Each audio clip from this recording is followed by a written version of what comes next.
started up a volleyball meetup. I kind of stole it from this other guy that was doing it. And I was like, you know what? I want to be popular and cool too. So I started my own group. So now I run volleyball. Isn't that sweet? This poor guy. Fuck Robert. Yeah, wait, don't name him. now he'll know. Well, we're both Asian, but I'm taller, so I feel like it's right, you know? Can you guys back me up on that? I mean, You're way handsomer, that's for sure. Thank you. I need a little support when I'm doing something bad. He had it coming. He needed to be usurped. I have no idea. Yeah, he's a funny cat. He writes like self-help books, I think. We got to read one. Yeah. Review it on the show. Robert, check out my podcast. I feel like he would come away with a lot more shit on me than I would like reading a book. That's so true. I haven't watched this one, but one of the biggest anime, it was like recently voted. It may have won the Crunchyroll Awards. I haven't actually seen yet. Of 2024 was called Delicious in Dungeon. It's cute. Keep seeing that one. It's cute. The title, when they don't have proper grammar, I usually avoid the anime. But that's like a lot of anime actually, so it's kind of limiting. When it's called like Forever Universe Girlfriend or something, it's like, just skip it. And all the titles these days are whole sentences. Like I'm reading why Raeliana ended up in the Duke's mansion. Yeah, it's crazy. I hated it first, but now I think it's funny. See, this movie has one word. It's true. Suzume. Very simple, straightforward title. Directed by Makoto Shinkai. So have you seen some of his other movies? There's Wuthering Heights, and the biggest one that came out was Your Name. I remember when that one came out, everyone was freaking out about that. I remember I watched Your Name because I saw some glowing review that was talking about how this guy was this generation's Miyazaki. Ugh. And I did not enjoy the movie at all. Well, if you didn't like that one, I'm guessing you probably didn't like this one either, because they're kind of the same movie. They're similar, yeah. I saw Your Name in theaters. Surprisingly, I didn't put together that it was the same director. That's funny because they're like the same movie. Well, as I was watching it, I had the thought like, wow, this is really similar to Your Name, but like I didn't know. Stylistically, they're practically equal. True. They're so pretty. They are pretty. I'll give it that. He also directed 5 centimeters per second, which is one that I did like. Austin, did you ever see that one? No, I don't watch anime. It's like a somber romance, different stories of these different couples that don't necessarily work out. I thought 5 centimeters per second was more grounded and honestly more relatable because being in a relationship is hard. Am I right, guys? Can you share in the room with you? No. I think it's strange that he's been compared to Hayao Miyazaki, but I found a quote by him that says, I really feel like I'm not even up to par with Miyazaki. I feel my films are incomplete and I feel a little awkward or bad that I'm being compared to his greatness. And my response to this is, that's goddamn right. Know your place, bitch. He obviously knows his place. Yeah, I just want to remind him. Yeah, you're fucking not Miyazaki, dude. Yeah, like, that is what he said. That he knows that, though. I sense in that answer that he almost realizes that even the genres that he's working in are just significantly lower brow. These are commercial YA films as opposed to spending 15 years between projects kind of thing. I think it's compared to him because you can see so many references of Miyazaki in his work, especially in this movie. They literally reference at one point somebody on social media, because there's a lot of social media in this movie. Somebody says, I feel like I'm in Whisper of the Heart, the Ghibli movie, which is about a person befriending a cat. Mystery Science Theater 3000, there's a joke on there that like you should never mention a better movie in your movie. It reminds people that they'd rather be watching that movie. And they referenced Ghibli and I was like, damn, Porco Rosso was great. I wish I was watching that again. I think you're hating on this guy who's made it very clear he doesn't subscribe to being the next Miyazaki. Well, I feel like there's a dread in his heart because he knows what he is. And I just want to push that dread a little bit further so that he doesn't get any lofty ideas about what he could be. And I'm upset because his movies are getting such high ratings. But why? Kick us off with some broad, like, tell us what the movie's about real quick. A homeless girl fights to save the divine masculine. She's not homeless. Yeah, and there's nothing to do with the divine masculine. And he is already a chair. Jade's not allowed to summarize anything anymore. Okay, I got a real summary. Okay. Suzume is about a high school Can't girl even who say her happened. name. Yeah, it's funny, Jade. You're the only one that's like speaks. Well, I guess Darren, you speak a little Japanese, and Jade, you're always pronouncing our character names totally wrong. Killing it. It's like when people say Mexico, you just want to slap that person. Huh? No. It's not the same. All right, fine. He's a very salty individual. To be honest, I pronounce even English words wrong. Eggs. That's normal. Eggs. No, wait, say it. Eggs. No, you've gotten better. When Jade was a kid, you used to say eggs. Well, how do you guys say it? Egg. Egg. Egg? Like EH. Eggs. Egg. Wait, how do you pronounce leg? Leg? Leg. Yeah. Is that what it sounds like? If you had to beg for something, how would you Beg. What would you beg? What's wrong with that? Buddy. Why has no one else mentioned this to me before? I've mentioned it to you so many times. Well, yeah. We've had this egg. exact conversation. Okay, fine. It's Suzume, right? Suzume is about a high school girl who happens to chance upon a mysterious sexy man, Sota, who is on a quest to travel about Japan closing portals or doors to save Japan from the natural catastrophes caused by the spirit world. Yeah, I thought of you immediately, Jade, when it opens. She's riding her bicycle, and there's Jade walking up the street. I was going to ask. Just like you. He's got that majestic flowing hair. It's Jade. I was going to ask, number one, how hot do you think Sota is? Ooh, bad question.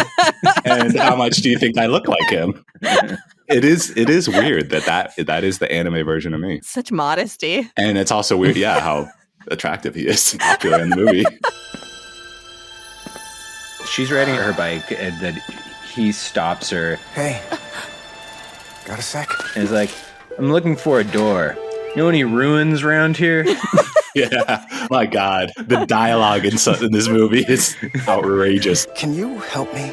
I'm looking for ruins. Any ruins around? And she does. She knows exactly where to point him to. It's really funny. Right.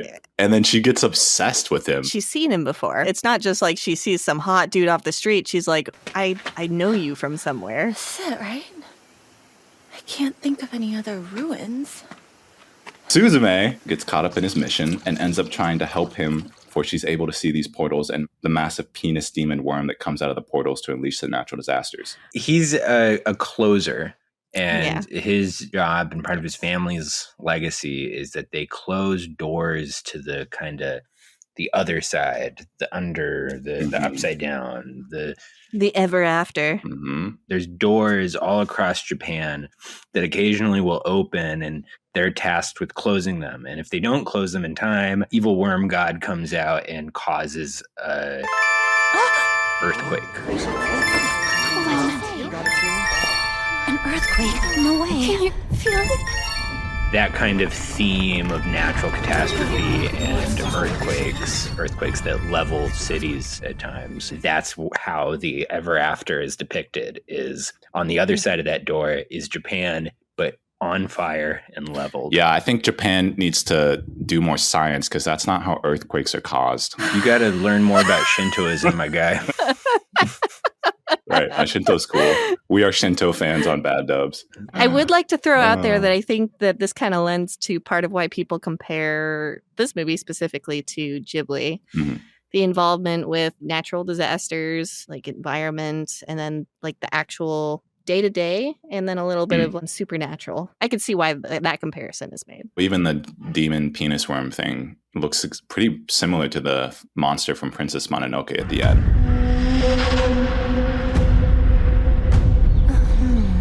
Seriously, what are you talking about? They make reference at some point in the movie to AI later on when one of the characters is transformed into a chair. She tells some kids that it's a toy and it's moving around and it talks, and they're like, oh yeah, it's AI. And there's a lot of this movie that felt like AI to me as well. Like that worm god, I don't think it actually is AI, but like that worm god thing felt like the AI version of what Miyazaki did in Princess Mononoke. So much of the skies and the environment just felt lifeless. Visually. So you're not talking about like as a concept. You're saying visually it looked like computer effects or something. Or I felt this way watching Your Name as well. Even the non-dream, non-surrealist scenes of the movie, the wide shots of the environment looks like you're coming up on acid. Stars are twinkling. Everything looks like an airbrush painting. You know when you're coming up on shrooms and there's just a fidelity to it. Yeah, you know how like things melt and the colors get more vibrant and things become crisper? it does. It's almost too twinkly, I feel like, or too celestial. They'll just be like driving down the highway and it is trippy as fuck and they don't know when to tone it down. One of the strengths of anime is how it simplifies things. So it's kind of weird when they do the opposite and over hyper detail, which I feel like this kind of plays into the computer thing you're talking about. It almost looks like a screensaver. No one sees it! What is that thing? She's the only one that can see the worm coming out of the portal. It's her gift. Jade, the male Yes, guy. me. He, So hot. yeah, Jade. He notices that she can see this because she's trying to stop it from happening. There's some really clunky dialogue that is basically just like, how did you see that? You're not special, are you? Dude, that's another thing. Which is such an anime protagonist. We don't know why they're special. They're better than everybody else. They deserve this adventure. That drives me nuts. Like, there should be some reason why she was chosen. There was. Okay, what? Because her mom died? Yeah, there is a reason. It's trauma. Her trauma makes her special. No, not just the Oh my God, you guys. Sometimes I wonder if you watch the movies or not. I skipped about 30 minutes in the middle because I was so bored. Oh my God.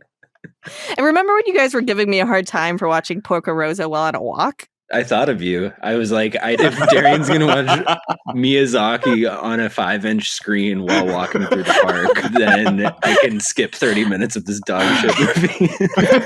I forgot liked about this that. movie.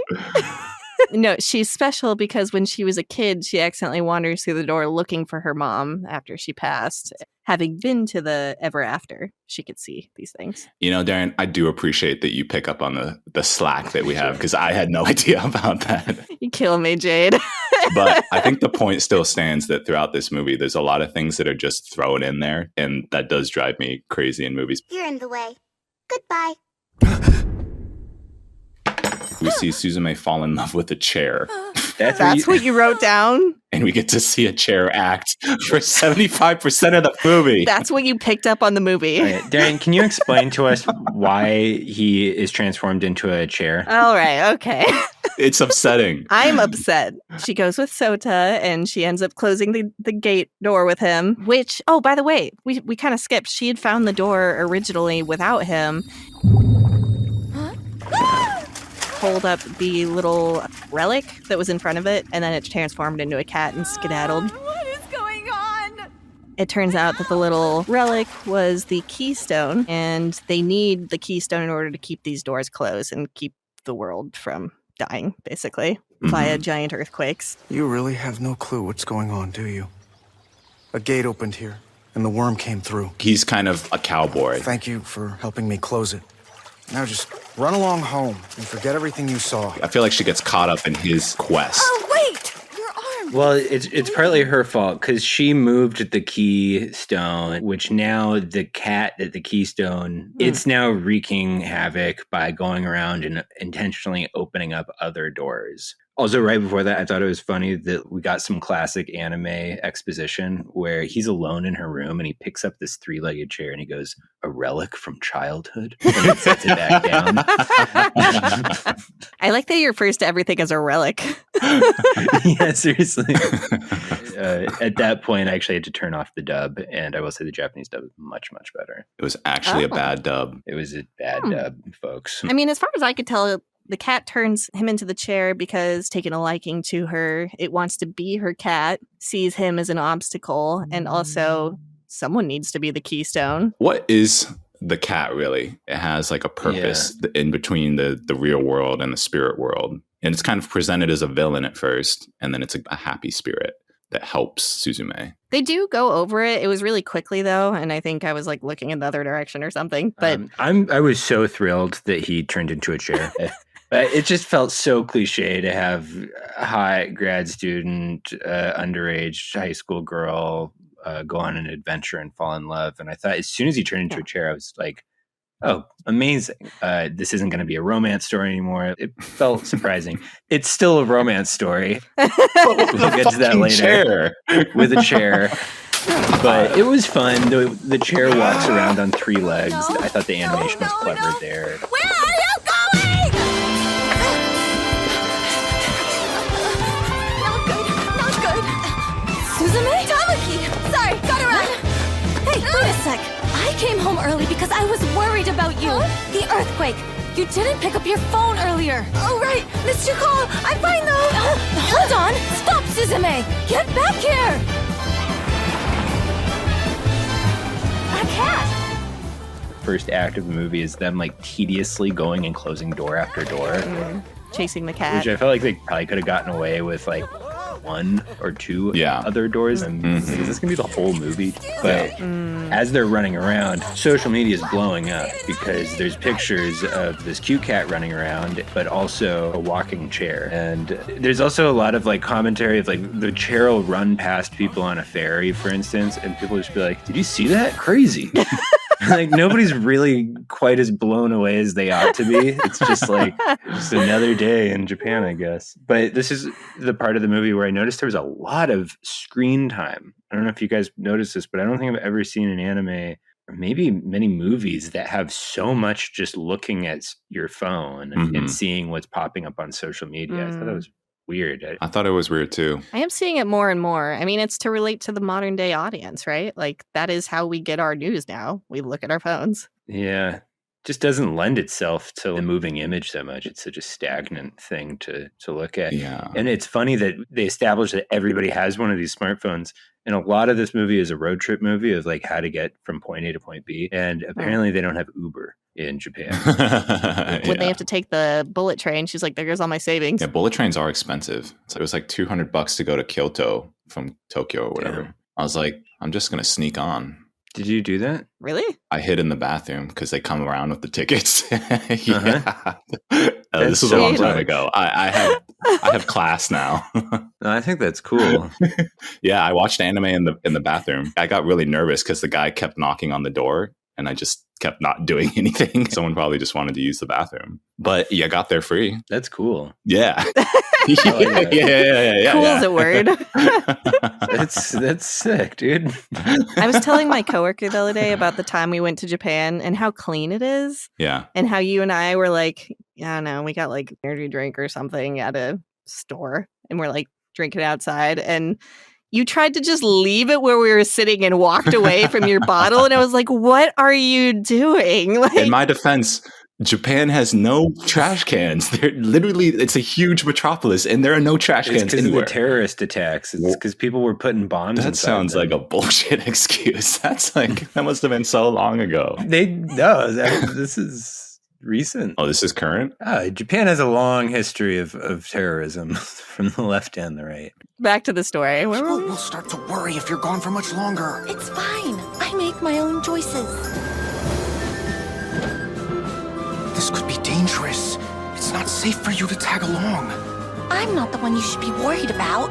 Look! They're opening the portals. She's kind of falling in love with him. I don't know. I still can't get over that we watch so much chair time. Like, Austin, you said you liked it, but it's like, do you think it's possible to build emotion between a human and a chair? Do you think this is a smart choice by the director to have one of the main characters be a fucking chair for 75% of the movie? Yeah. Yes.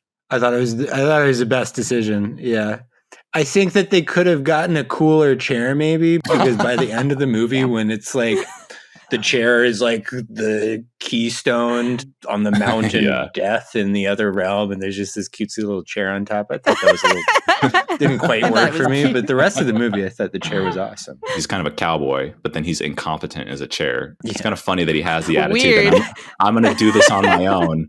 He like tries to leave her behind multiple times to accomplish the mission by himself. Yeah. He probably feels bad for dragging some high schooler into like his job. He doesn't feel bad at the end. He wants that high schooler.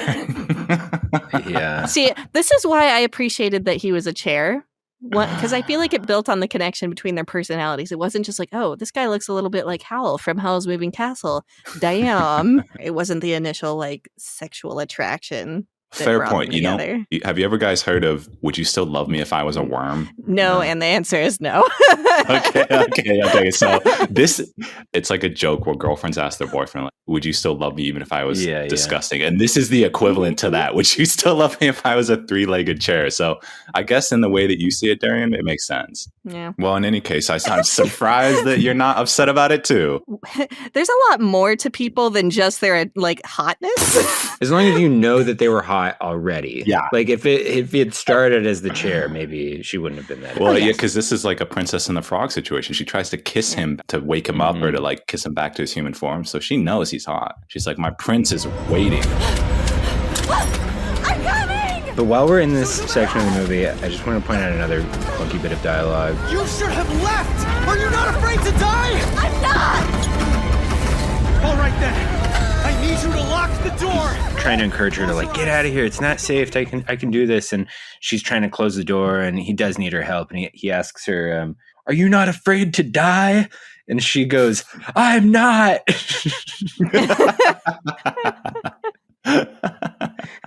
That is crazy dialogue.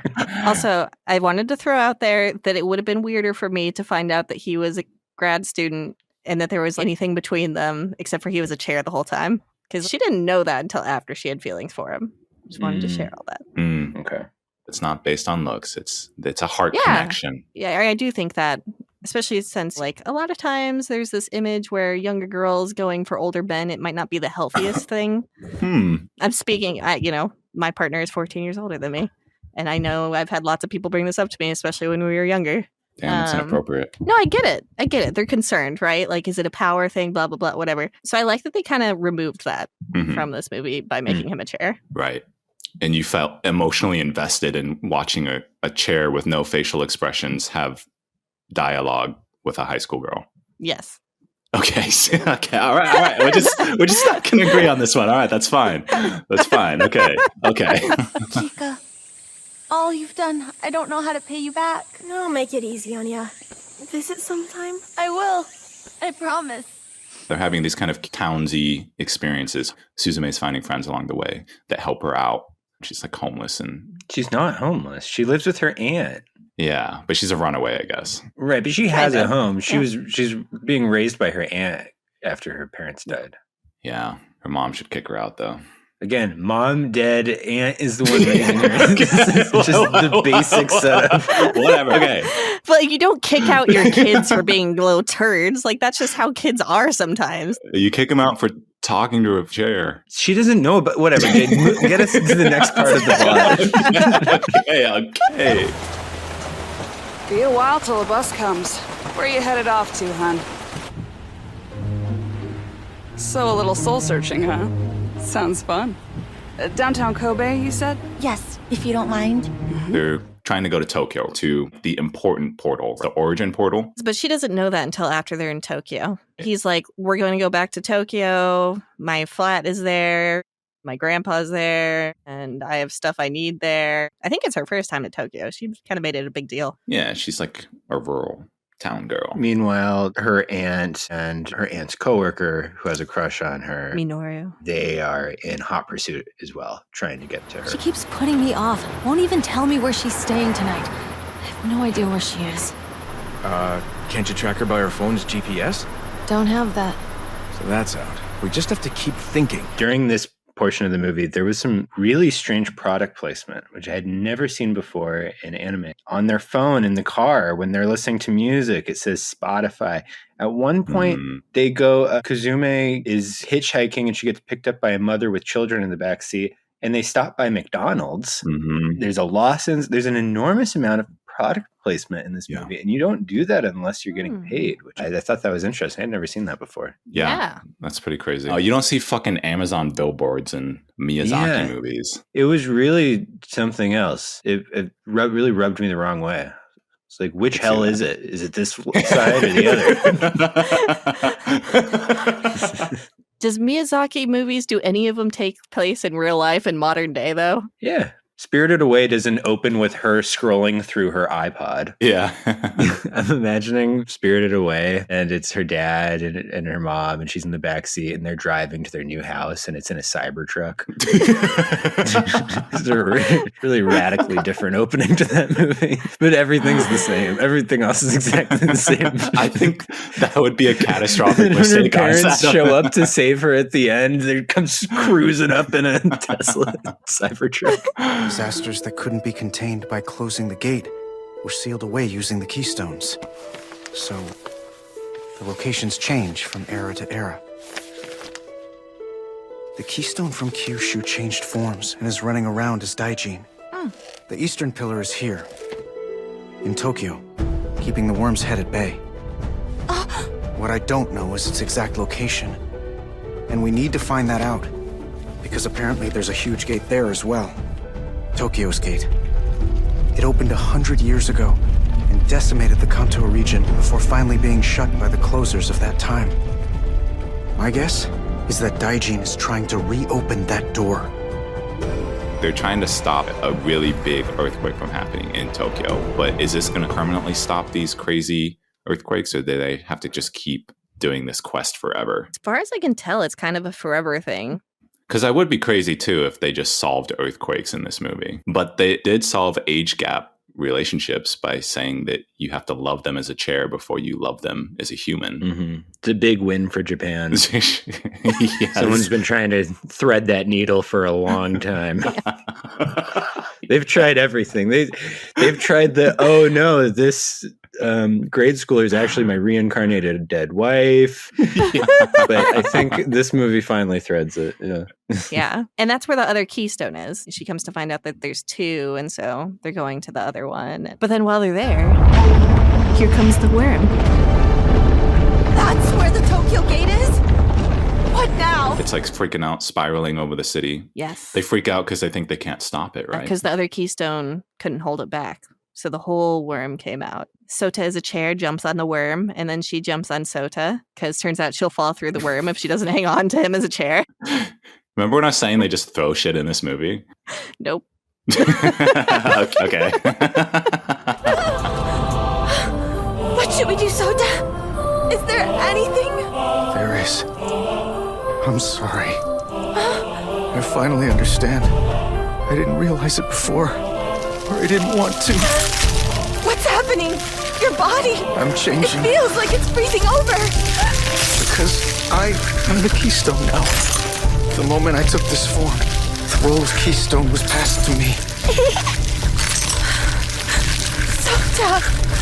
Yes, this is it. This is where I end. I remember thinking, how are they going to fill another hour of this now that he's been turned into a keystone? This is when I skipped ahead 30 minutes. During like, this part? This part, I was like, there's another hour? That hour is pretty much just another road trip with Sota's cool friend who has a crush on Suzume's aunt, who ends up finding Suzume and coming with them on their journey. Yeah, it's Sota's like loan shark friend or something. Yeah. I'm trying to get Sota back because he owes me money. Yes. There is a fun gag where he drives a convertible, but it starts raining and it doesn't work. And later when they crash the convertible, suddenly the convertible part does work. I like that part. That was cute. After the chair turns into the keystone, and then she goes to find Sota's grandpa, the grandfather, to be like, let him know what had happened. And did he drag you into this? Tell me then, what is my grandson's fate? He's in the ever after, as a keystone. Then he's gone. But he was basically like, you can't change it. Don't stain his sacrifice. Like, he's protecting millions of people. He's like, doesn't death scare you and all these people dying? And she's like, a world without Sota terrifies me. Why is she already so in love with Sota? That's a good question, Jade. He's a fucking chair. Okay, that's it. That's all I'll say. Okay. Well, but then she leaves. She's like, I'm gonna go find him, because he finally gives her a hint. Like, there is a gate that you can go through to reach this other world. And obviously you've already been through it because you could see it. And that's how we kind of find out how she's able to see everything. And then another cat appears next to him, and he refers to it like as an old friend. hand. He's like, I'm entrusting this all to you. That's when we started to realize that the cats were maybe not bad guys. Like, maybe they weren't the ones opening all the gates. There's Daijin, who's the original cat that causes some of this mischief. And then it's called Daijin-san, but it's like a version of the cat that's bigger and black. So they're obviously spiritually tied together. I never really fully understood why. Maybe yin yang kind of vibes. They are the two keystones. Right. Yeah. Not a bad view. Has this area always been so beautiful? Huh? This place is beautiful? A big part of this movie that we probably don't relate to because we're in America is it's trying to point out the rapidly decreasing population in Japan. That's why there's so many abandoned places. That's interesting. I was curious about that. The portals are always in rundown commercial areas. Mm-hmm. The first one is an amusement park. What are some of the other ones? Just an abandoned town. Hot Springs Town, yeah. An old Hot Springs Town. Yeah. Some of them, though, like we often get a sign as they're entering where it's not that it's been destroyed. There'll be a sign that says, like, thank you for 40 years of service or something. Like it's a business or something that the economy has run it down, not natural disaster. And so it's those points where the economy has declined. Those are the points where a portal is then opened into this devastation of Japan. With the population decline, the thing with that is that in previous economic modes of production, population doesn't need to increase. It can actually decrease, go up and go down. It can stay the same, say under feudalism. You can maintain the economy of feudalism with a stable population. But so far with capitalism, we've never done that. Nobody's actually had the markets go up and profits continue to increase if we don't also have more people coming in. Yeah. We saw there was a fear in the 70s, right, of the population bomb. There was a fear that there was going to be such a thing as overpopulation. Well, it turns out that they were completely wrong. And all over the world, populations are nearing simply replacement rates. And in some cases, dropping below replacement rates. Replacement rate would mean that every female in society has at least 2 children, one to replace the mother and one to replace the father. And more people are having 1 kid. Think of all the people that are having kids. Having 1 kid, if everybody did that, our population would be halved within several lifetimes. And capitalism does not know how to deal with that. Capitalism demands ever increasing growth. And so Japan right now is in a place with their crisis, with their population that America will be in soon. Do you think this movie's aware of that? Does that change the meaning at all? I don't know what its politics are around that necessarily, but I think in Japan, it's a pretty lived experience. They're experiencing an aging population that needs to be taken care of and fewer children and fewer younger people to take care of that aging population. It's so much so that they made a 4-day work week. That is something I never would have expected from Japan. And that's a great answer to getting people to have more kids. People want kids. It's like an important part of the human experience for most people. And if you want them to have kids, you should make it easier to have kids. Because the reason people don't have kids is because they can't imagine themselves being in a better place in the future. How many people say, I don't want to have kids until I have a house? What happens when an entire generation of people can't afford a house? Yeah. Having kids is so fucking expensive. Socialize the healthcare system, take that out of the hands of profit. Make college tuition free, which that'd be sick. They can do. They have the right to wipe student debt, and they could easily do free college. And I think if Japan's doing things like that, I think that is a way better direction than what we're doing, which is forcing pregnant 14-year-olds in the South at the threat of like jail to take kids to term. That can't be the way to keep people from having fewer children. No, I never would have got that this movie had anything to do with the population decline in Japan. I'm just trying to connect if it's relevant. Well, how is that shown in the movie? I think that's why they hit so many ruins. But what does it mean? Or how does it change the message? I think it's just symbolic of the anxieties that are ambient in Japan right now. Yeah, earthquakes, disaster, and a declining economy. Well, and how present it is, right? Like a lot of these places are not very far. You can see these abandoned places. It's like a 30-minute drive. Yeah. Do we have anything like that where we are? There's nothing abandoned about anywhere near me. Except for the Seattle music scene, am I right? Oh, shit. There is stuff in Seattle that's abandoned. A lot of it doesn't look as decrepit, but a lot of the commercial real estate and the office buildings in downtown Seattle. There ain't anybody in there. A lot of that real estate reached the price that it did because of all of the tech workers that were filling it out. And then during COVID, the tech companies told everybody, oh, you can work from home. Mm-hmm. So then they stopped paying rent on a lot of those office buildings that they didn't need people in anymore. And then a lot of those remote Amazon workers and Microsoft workers and such, they were like, oh, well, I'll go live in Edmonton or something. I don't need to pay for rent downtown. Mm-hmm. So now you've got all these giant apartment buildings and office buildings in downtown Seattle that nobody can afford to live in because the people that made the salaries that would allow them to pay to live in those apartments, they don't even live in Seattle any longer. And now you've got all the people that do work in the service industry and construction who do actually work in Seattle and have to definitionally can't work from home. They can't afford those apartments. So now people are just commuting into a city filled with apartments that nobody can afford to live in. That's true. But that's not because of like population decline. That's because of fucking greed. Like they could reduce their rent and attract more people. This is true. To be clear, the U.S.'s population hasn't started declining yet. I think, Austin, you said it represents the ambient anxiety. I think that makes sense. And then making, the apocalypse kind of a creature. It's the same in Princess Mononoke. The apocalypse is a creature that you can visually see being carried out in a story. And so it makes sense, even if it's a little over the top or direct, when they're so life affirming and saying, even if hard things are coming, we can do it. They overcome these apocalyptic events and still manage through. Yeah, I don't think it needs to be like explicitly stated for the big bad monster in a Japanese movie to be representative of a social anxiety of the time period. I mean, the Godzilla movies arose right after World War II, and watching those movies, which are not for babies, by the way, Jade. Godzilla's very frightening. I don't think Godzilla and a baby would get along at all. I think it would be a nightmare for the baby, particularly. Depending on the baby. But, Godzilla is a very obvious metaphor for their anxieties about nuclear warfare. Yeah. And their hate of lizards. Absolutely. Well known in Japan that they hate lizards. And the smaller, the better. You don't want them getting too big. Suzume's aunt, Tamaki, and the two cats and Suzume head off to Suzume's childhood town, which is one of those abandoned ones. I'm home, Mom. It's incredible how much she's grown up, huh, sis? I brought her back. But I have no idea what she's about to do. She's looking for like her childhood diary that she had buried, in one of those time capsules underground that a lot of kids do. You knew exactly where this was. Daijin, have you been guiding us to open doors this whole time? Then Daijin helps her actually find the door after she sees like what she had written in the pictures to kind of guide them in the right direction. You did great! Thank you!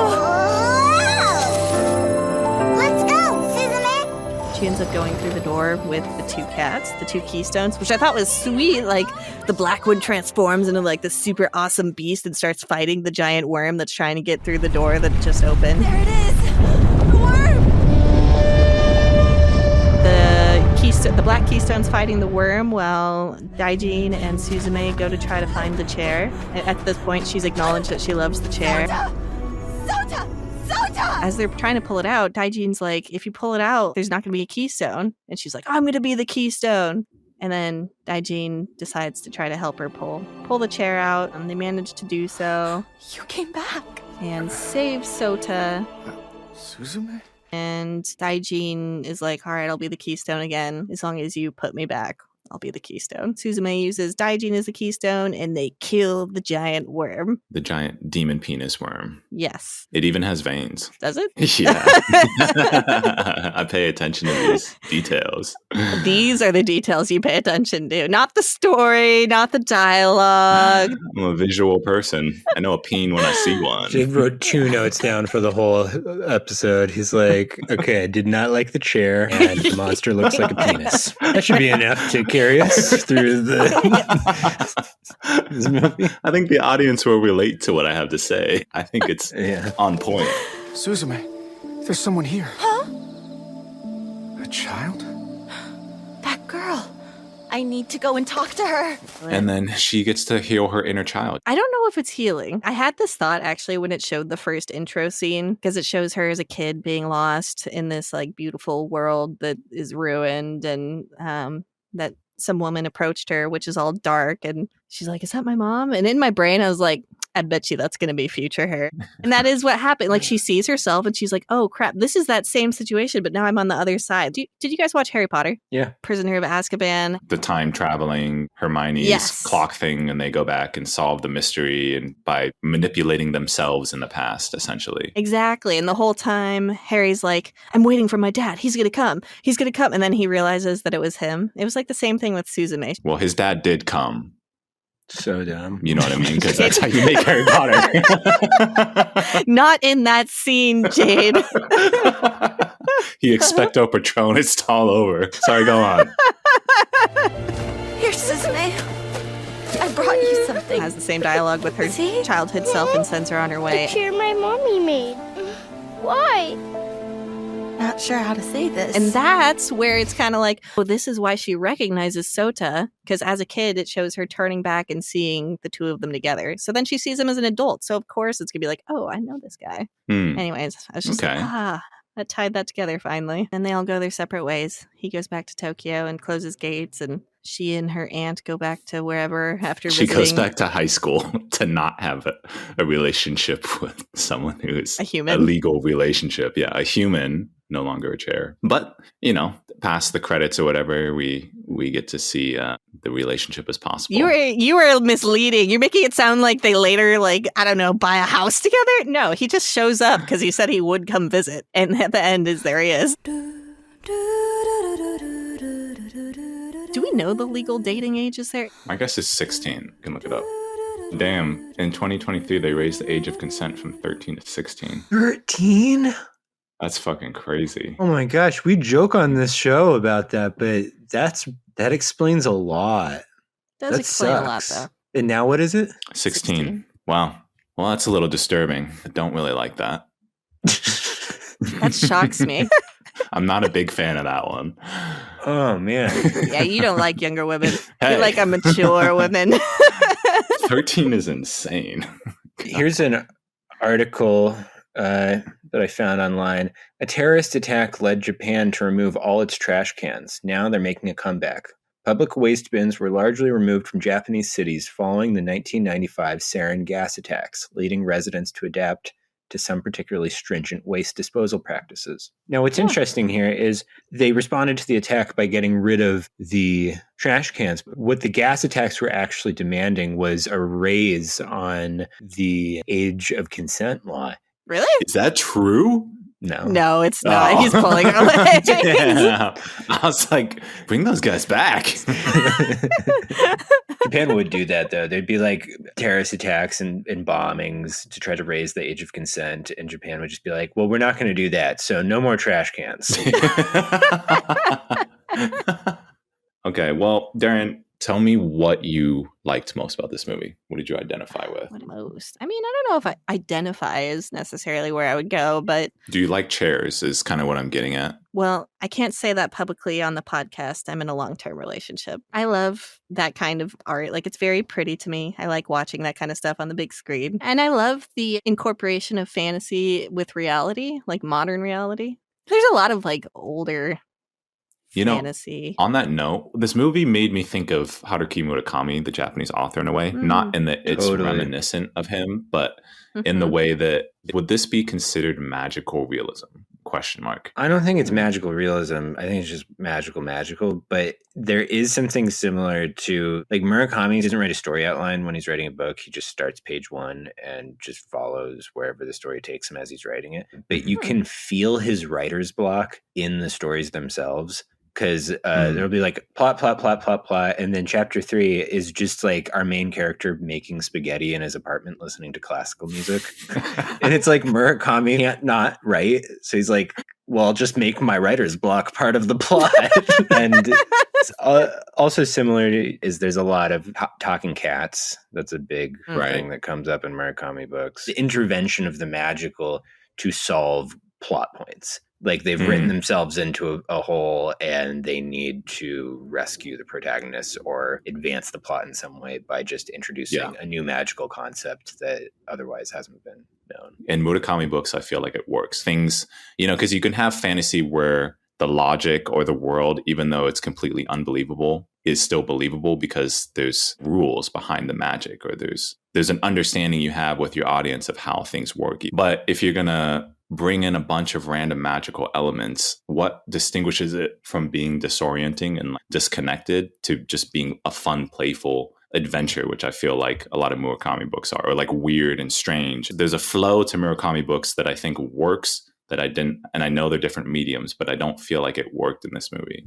Why did it feel like it was trying to be a Murakami book, but didn't capture the essence of Murakami's magical realism? Is the surreal elements are treated as natural phenomenon. They're experienced as just being a part of reality, and it makes you feel strange and weird and eerie. But this, like, there's no cosmology to a Murakami world. There's no, like, we learn that the talking cat is actually working for an ancient god who lives in a different realm, that in that realm has been influencing human activity since the dawn of life. And there's this whole cosmology and that's incorporating myths from Japanese mythology and yada, yada, yada. Murakami, it's more just like a girl who disappeared one day and he never saw her again. Or this cat has a special, almost human-like relationship with him. Or the girl's ear, she couldn't show it to people because it had a magical her ears could make anybody do anything for her. This is like magical in the Spirited Away category of magical. It kind of feels like sloppy lore. Spirited Away, I feel like the magic is so much better integrated into the movie. Yeah. It feels like an actual world that you go to, an illusion that is so enchanting that it takes you away from your current moment. But while I was watching this movie, I feel like I was watching the director's intentions, or like I feel like I could see behind the facade that the movie was. It feels a little bit like it's made by committee. They're checking off boxes of this did well in the box office and this did well in the box office. So let's move these things together. I saw in an interview with the director, he talks about how he wanted the protagonist to be a girl because his last movie, it was a boy. He wanted it to be two friends who would go on the adventure. He wanted Sota to be a girl, but then the executives were like, no, your target audience, they like dramas about relationships with boys and girls. So you have to do that. And so the chair thing was him trying to put a twist on that because he didn't just want to do another boy meets girl, they go on an adventure and fall in love thing. But I felt like that interview kind of indicated that he's not pulling all the shots here. Yeah. That's sad. It's sad, but it's true. Like, how many people have the power that Ghibli does?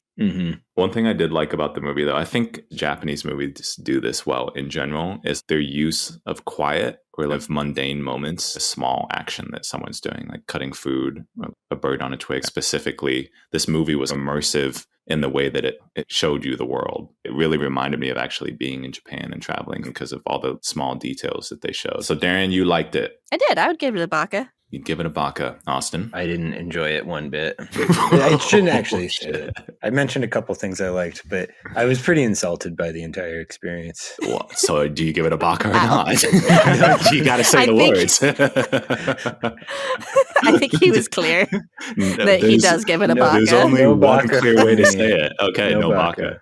Well, I am not going to give it a baka either, but I do think it was really pretty in certain parts. It had a cool celestial vibes, and it's like a nice movie to chill out with a partner and watch. You don't have to think that hard. It is twisty and turny in, I think, kind of a dumb way, but could still be considered fun. Part of what bummed me out about it is, to my eyes, and I know I don't watch anime, but I feel like it's fallen off. Like, the computers are ruining it. It's cheaper looking. There's fucking McDonald's ads in the middle of it. Like, that was wild. Like, I don't know. That comparing like the quality of the animation in this, which is more maximalist, I suppose, like you're saying, Jade. Like, there's digital lens flares and there's a lot happening on screen all the time. But to me, the quality of this versus the quality of, say, like that episode of Phoenix we watched, I'd take Phoenix. I think that is far more impressive. The craftsmanship and the character motions and backgrounds and everything. Yeah. Like that.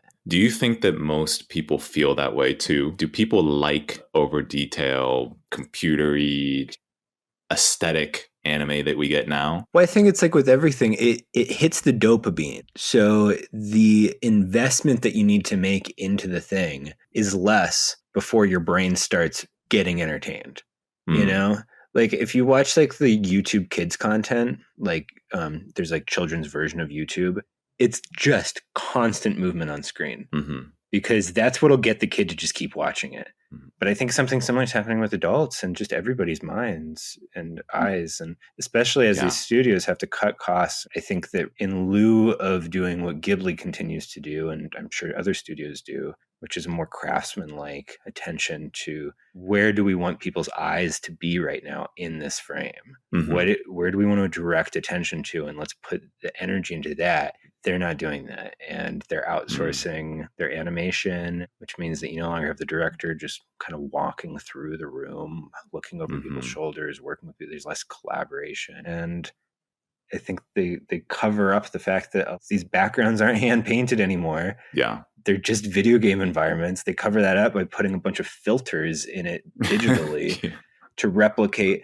I'm noticing a lot of lens blur, where they're blurring out the backgrounds on close-ups of people's faces. They're more emulating the world of like Hollywood cinema. For me, I view it as like a changing in what's trendy. I've been interested in anime for a very long time, since there were 20 minutes of Goku screaming, powering up for a whole episode. The point I'm making is that I've watched it go through all of these different phases, what's popular, and I think this is just kind of where we're at now. And I think it's going to change again in the future. I think people kind of tried with the CGI a couple years ago. It wasn't nearly as much of a hit as I think as they were hoping. You can identify anime from the 90s or whatever.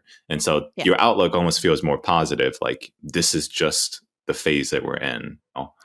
I hope it's that rather than Austin's perception that anime is dying or that it's just being taken over by corporate greed and artists can't even make real art anymore. I'm just being an old grumpy man. Side note, when we say corporate greed, it almost imagines that you could have a corporation that isn't greedy. Or that some corporations are greedier than others. It imagines something that I think is untrue. Because definitionally, corporation is a profit-seeking thing. It's Elon Musk is a bad guy or Jeff Bezos is a bad guy. As if, like, if they step down tomorrow, the next person running the corporation would run it any differently. What would you call, like, it feels like the strangling grip of capitalism increasing and destroying all the sacred things we have in life? What word would you use for that? Some people like to use the phrase late stage capitalism. Yeah. I like to just call it the squeeze. The squeeze. The squeeze. We're getting squeezed. The squeeze. How do I say this in a nice-ish way?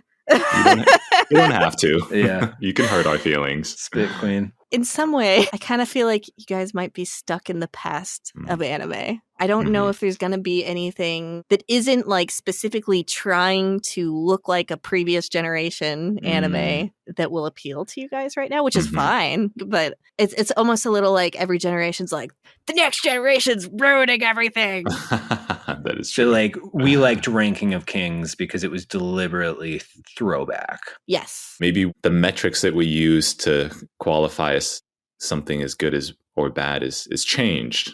I could look at this movie from a different lens and appreciate something more modern about it. And it's also okay if your tastes are just older anime. Like there's tons of people that are like, I like older movies. It's just tastes. What do you say to someone who doesn't want to watch a chair carry dialogue for 75% the monster's dang penis? That's what Austin would say. It's not the dang chair, it's the dang monsters look like penises.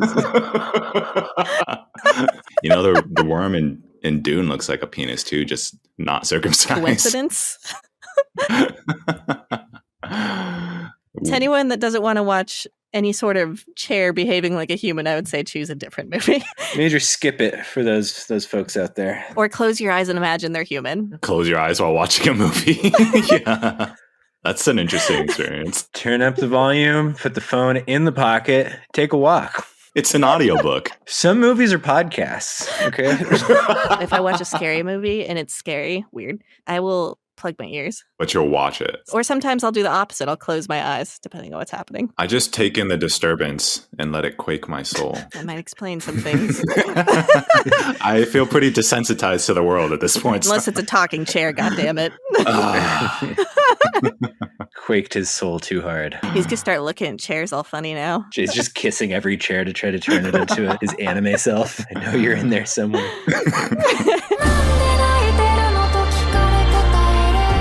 Thank you to all our listeners. Bad Dubs, Jade out. Peace. Thanks, Baka Buddies.